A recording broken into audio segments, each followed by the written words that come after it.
Babalik ako.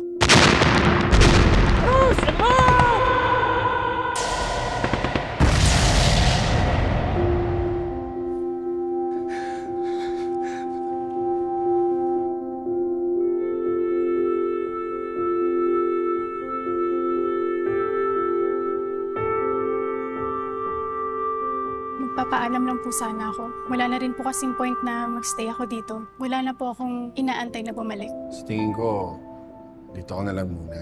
Yun din naman ang gusto ni Michael eh.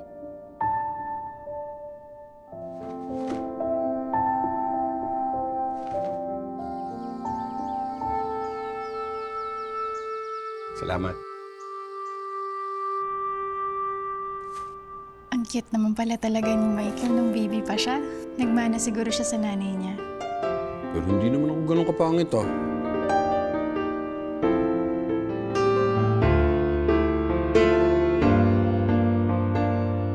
Hello? Yes, si Abby po ito. Narinig mo ba ako?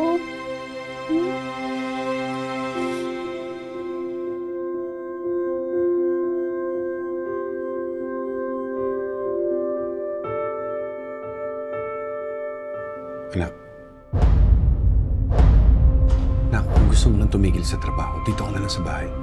Tulungan mo na lang ang tatay. Alam mo, mahal sa pinanggalingan ko. May isang babae. Nahuli ng asawa na may kalabuyo. Hindi mo naman siguro gagawin sa akin yan, mahal, no?